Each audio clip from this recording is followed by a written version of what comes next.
Good morning, students. In yesterday's class, we discussed up to a basic things of taxonomy, which ended with the explanation of alpha taxonomy and omega taxonomy. And some of you questioned that in omega taxonomy also it bears the basic things like vegetative characters. Yes, it is correct. Not only in case of omega taxonomy, along with vegetative characters, the characters are included which are drawn from the other branches of botany. So, which may be called as a moderate system of classification. Okay. So, then taxonomical hierarchy. నిన్న మనం వర్గీకరణ శాస్త్రంలో మౌలిక అంశాలని నేర్చుకుంటూ alpha taxonomy అంటే ఏంటి, omega taxonomy అంటే ఏంటి అనే విషయాల వరకు కూడాను మనం నేర్చుకున్నాము. కొంతమంది తమ సందేహాలని వెలువరుస్తూ ఒమేగా టాక్సానమీలో ఒట్టి బాటనీ యొక్క రుచిశాస్త్రం యొక్క వివిధ శాఖలైనటువంటి కణజీవ శాస్త్రము, మిగిలిన శాఖల నుంచి సేకరించినటువంటి సమాచారం ద్వారానే వర్గీకరణ చేస్తారా, ఇందులో శాఖీయ లక్షణాలు ఏవి కూడాను ఉపయోగించరా అనేటువంటి విషయాన్ని అడిగారు. ఒమేగా టాక్సానమీలో కూడాను అది ఆధునికమైనటువంటిది అయినప్పటికీ శాఖీయమైనటువంటి లక్షణాలతో పాటుగా ఆధునికమైనటువంటి లక్షణాలు అంటే వృక్షశాస్త్రం యొక్క ఇతర విభాగాల నుండి సేకరించినటువంటి సమాచారాన్ని కూడాను వర్గీకరణకు ఉపయోగిస్తారు. ఓకే, ఇక ఈరోజు తరగతిలో టాక్సానామికల్ హైరార్కీ అంటే వర్గీకరణ స్థాయిలు. వర్గీకరణ స్థాయిలు అనగానేమి? ఏ వర్గీకరణ వ్యవస్థలోనైనా కూడాను కొన్ని స్థాయిలు ఉంటాయి. వర్గీకరణ అనగా ఒకే సమూహం అనేటువంటిది ఉండదు. ఆ సమూహం రావడానికి చిన్న సమూహాలు కొన్ని తయారవుతాయి. ఒక ఊరు తయారు కావాలంటే ఒక మనిషి ఉంటే చాలదు. ఒక మనిషితో మాటుగా ఆ మనిషి కుటుంబము, అతని కుటుంబంతో అతని ఇల్లు, దాంతోపాటుగా పక్కన ఉండేటువంటి ఇల్లు, ఆ విధంగా ఒక కాలనీ, ఒక సమూహం తయారవుతుంది, ఒక ఏరియా తయారవుతుంది. అలాంటి ఏరియాలు ఒక 10-12 అయితే ఒక గ్రామము లేదా పట్టణము, ఒక నగరము అవుతుంది. అలాగే ఇక్కడ కూడాను వర్గీకరణ వ్యవస్థలో కొన్ని స్థాయిలు ఉన్నాయి. వాటిని వర్గీకరణ స్థాయిలు అంటారు. వాటిని టాక్సానామికల్ హైరార్కీ అని పిలుస్తారు.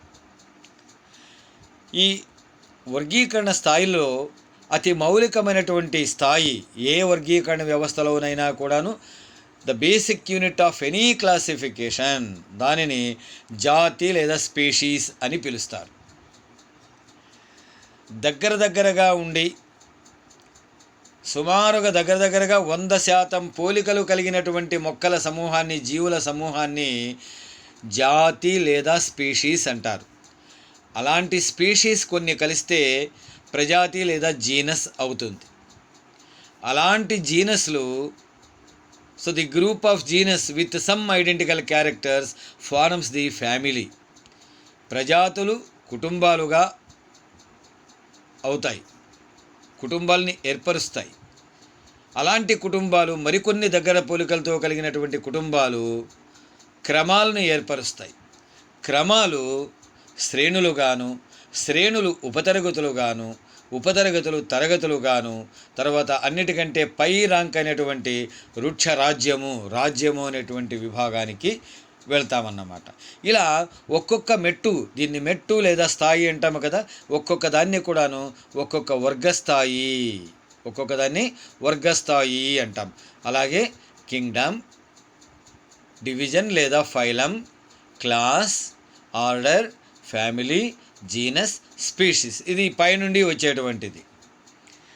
ఈ హైరార్కీ సిస్టమ్ని మొట్టమొదటిగా 1753లో మనం వర్గీకరణ శాస్త్రపిత, వృక్ష వర్గీకరణ శాస్త్రపిత అని పిలువబడేటువంటి కరోలస్ వాన్ లిన్నేయస్ గారు ఉపయోగించారు. హైరార్కీ సిస్టమ్ ఆఫ్ టాక్సానామిక్ క్లాసిఫికేషన్ అని. ఈ వర్గీకరణ వ్యవస్థలో ఈ హైరార్కీలో, టాక్సానామిక్ హైరార్కీలో ప్రతి ఒక్క స్థాయిని కూడాను వర్గము లేదా ర్యాంక్ అని పిలుస్తారు. It is called as, each level is called as rank or category. A taxonomic group of any rank is called as a taxon. ఏ స్థాయినైనా కూడాను, అంటే వర్గీకరణ వ్యవస్థలో ఉండేటువంటి స్థాయిల్లో ఉండేటువంటి ఏ స్థాయినైనా కూడాను, ఏ వర్గాన్నైనా కూడాను టాక్సాన్ అని పిలుస్తారు. ఏమని పిలుస్తారు? టాక్సాన్ అని పిలుస్తారు. అది కుటుంబము కావచ్చు, ప్రజాతి కావచ్చు, జాతి కావచ్చు, ఆర్డర్ కావచ్చు, లేదా సిరీస్ కావచ్చు, అంటే శ్రేణి కావచ్చు, క్రమము కావచ్చు, వీటన్నింటినీ కూడాను టాక్సాన్ అనే పిలుస్తారు. దాన్ని బహువచనంగా టాక్సా, ప్లూరల్గా టాక్సా అని పిలుస్తారు. ఈ టాక్సాన్ అనేటువంటి పదాన్ని అడాల్ఫ్ మేయర్ అనేటువంటి శాస్త్రవేత్త 1926లో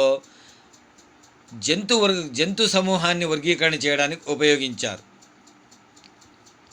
తరువాత హెర్మన్ జే ల్యామ్ అనేటువంటి శాస్త్రవేత్త 1948లో వృక్ష వ్యవస్థలకు దాన్ని ఉపయోగించడం జరిగింది.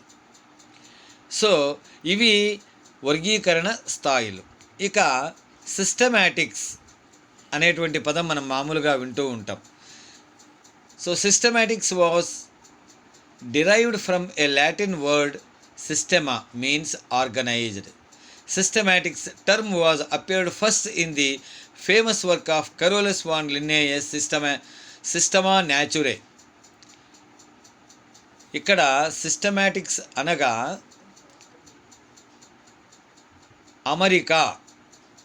అమరికా సిస్టమా అనేటువంటి ఒక లాటిన్ పదం నుంచి ఉద్భవించినటువంటి దానికి సమానార్థము అమరికా. ఎటువంటి అమరికా? ఇక్కడ మనం టాక్సానమీలో కూడాను అమరికనే కదా చేస్తుంది. మరి అది ఎటువంటి అమరికా? ఆ అమరిక ఎటువంటిది అంటే study of diversity and the history of organisms and the evolutionary.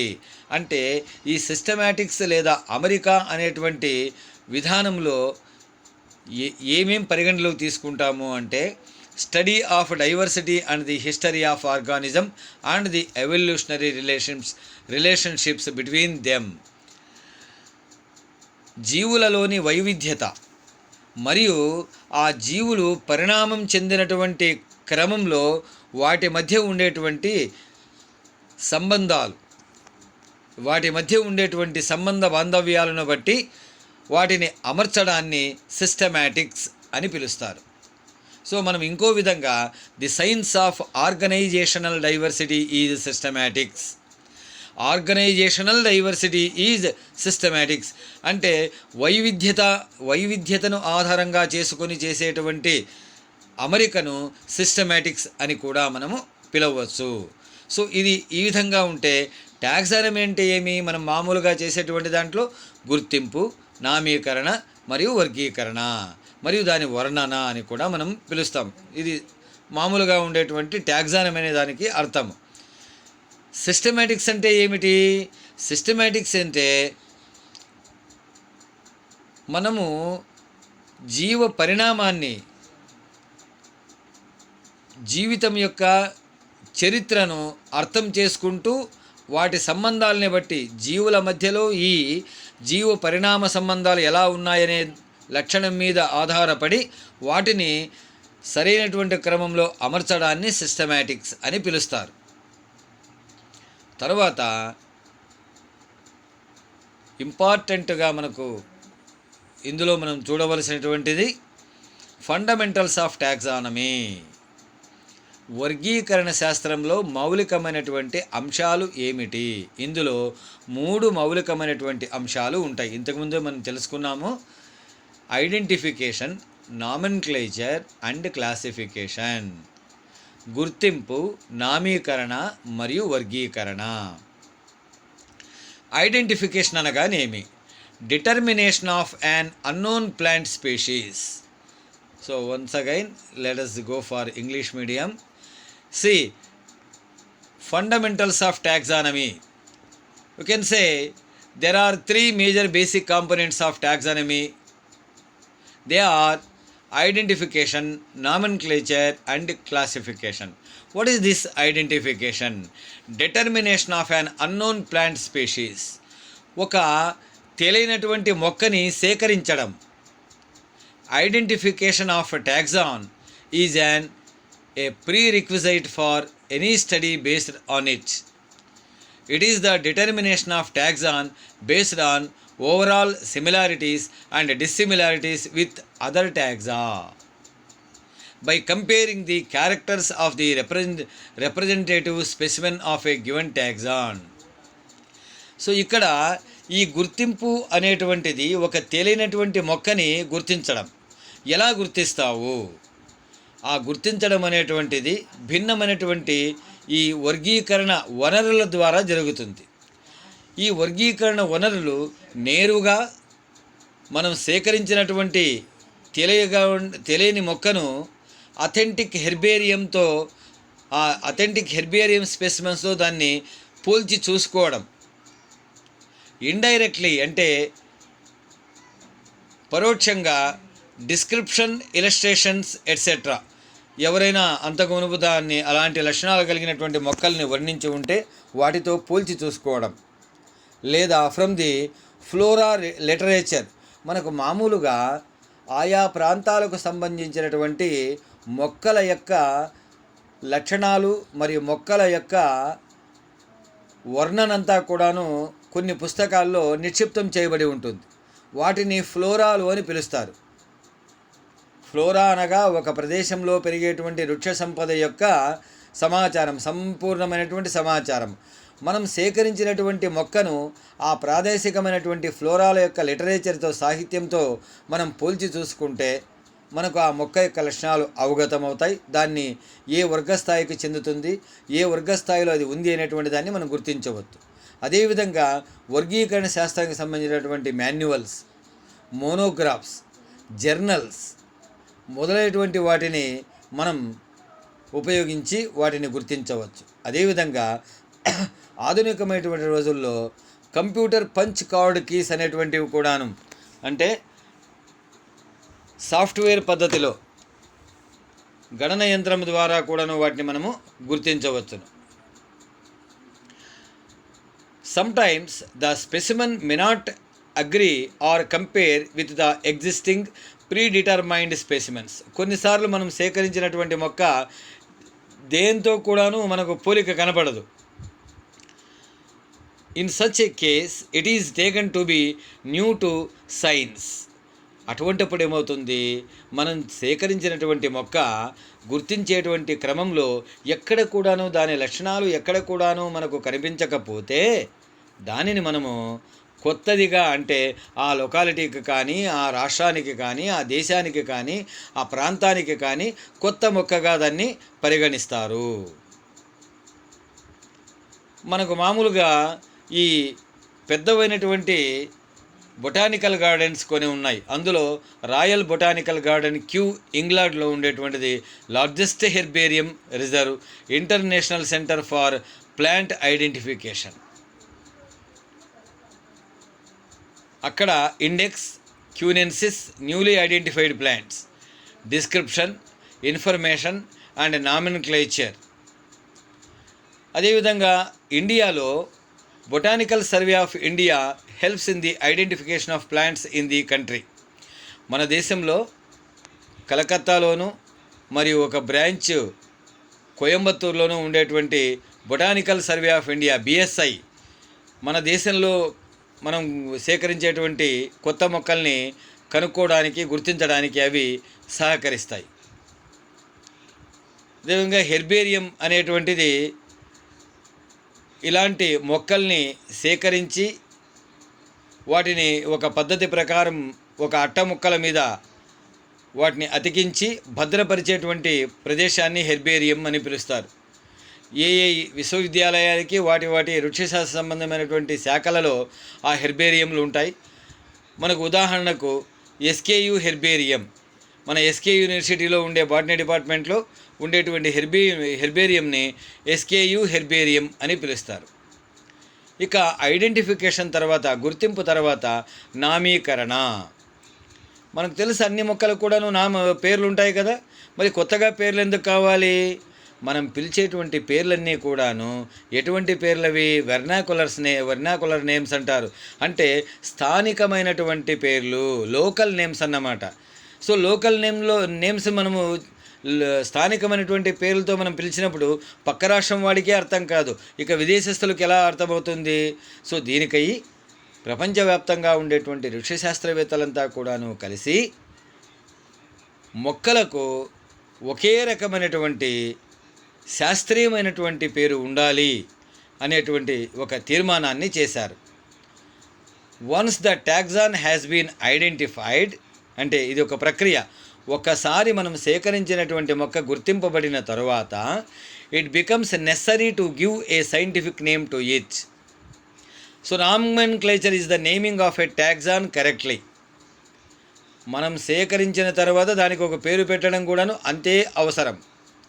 అది కూడాను కరెక్ట్ నేమ్ పెట్టాలి, సరైనటువంటి నియమం. ఆ పేరు ఎందుకు కావాలి? For proper communication and identification of taxa. పలానా పేరు మనం చెప్తాం టామరిన్లస్ ఇండికా అని, ప్రపంచంలో ఎక్కడికి వెళ్ళి చెప్పినా కూడా చింత చెట్టు అని చెప్తారు వాళ్ళు. మనం తెలుగులో చింత చెట్టు అంటాం, హుణిసేమరా అని కన్నడలో అంటారు.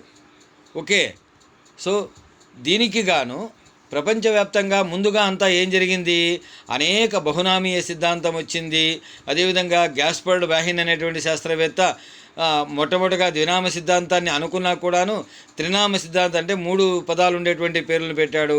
తర్వాత కరోలెస్ వాన్ లిన్నేయస్ గారు బైనామియల్ నామెన్క్లేచర్ని తీసుకొచ్చారు. వీటన్నిటి వెనక కూడాను తర్వాత ఏం జరిగింది? ప్రపంచవ్యాప్తంగా ఉండే శాస్త్రవేత్తలంతా కూడాను ఒకచోట సమావేశమయ్యి నామీకరణకి నియమావళులను ఏర్పరచుకున్నారు. దానినే international code of botanical nomenclature, international code for botanical nomenclature అంటే అంతర్జాతీయ వృక్ష నామీకరణ నియమావళి అనేటువంటి దాన్ని ఏర్పరచుకొని అది నియమావళుల యొక్క ఒక సంచిక. ఆ నియమావళుల్లో రూల్సు, రికమెండేషన్సు మరియు ప్రొసీజర్సు అవన్నీ కూడాను ఉంటాయి.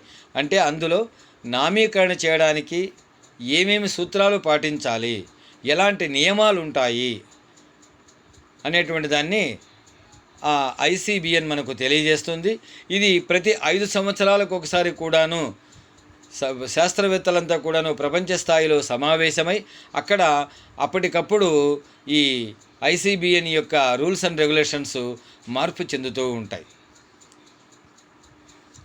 సాధారణంగా మనము మొక్కకు పెట్టేటువంటి పేరు బైనామియల్ నామినోక్లేచర్ పద్ధతిలో ఉండాలి, ద్వినామ నామీకరణ సిద్ధాంతాన్ని అనుసరించి ఉండాలి. పేరు ఎప్పుడు కూడాను లాటిన్ భాషలోనే ఉండాలి. So new name to taxon is given following binomial nomenclature. Name should contain 2 words. It should be definitely in Latin language. In the name, the first word is generic epithet, and the second word is a specific epithet. Binomial అంటే ద్వినామ నామీకరణ సిద్ధాంతాన్ని మాత్రమే పాటించి నామీకరణ చేయాలి. అందులో 2 పదాలు ఉంటాయి. మొదటి పదము ప్రజాతిని, జీనస్ను రిప్రజెంట్ చేస్తే, రెండవది స్పీషీస్ను అంటే జాతిని రిప్రజెంట్ చేస్తుంది. ఉదాహరణకు ఒరైజా, సటైవా. ఒరైజా అనేది జీనస్, సటైవా అనేది స్పీషీస్. ఇక ఇప్పుడు మనం సేకరించినటువంటి మొక్కను నామీకరణ చేశాము.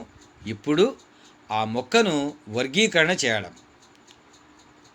So classification, studying plant characters, organised manner and place them into larger or smaller groups based on their similarities and differences.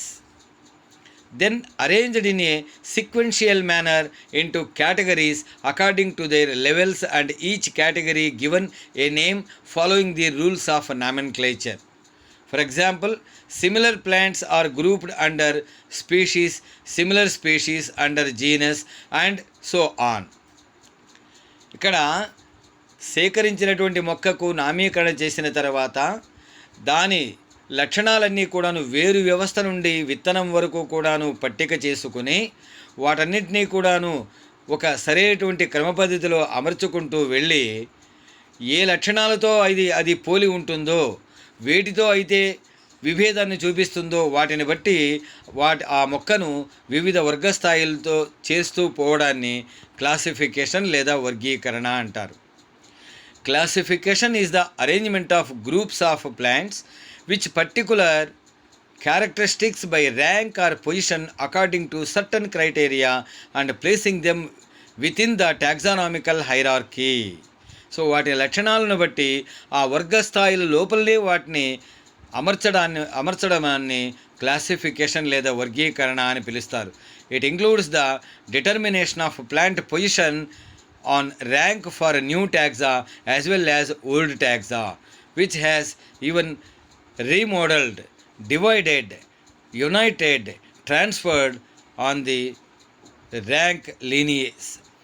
So మనం చూసినటువంటి లక్షణాలను బట్టి ఆ లక్షణాలకి పోలిక ఉండేటువంటి ఒక ర్యాంకులో వర్గంలో దాన్ని చేర్చడం కానీ, లేదా ఉన్నటువంటి వర్గంలో నుంచి దాన్ని బయటకు తీసి వేరు చేయడం కానీ అవన్నీ కూడాను ఈ వర్గీకరణ వ్యవస్థలో జరుగుతాయి.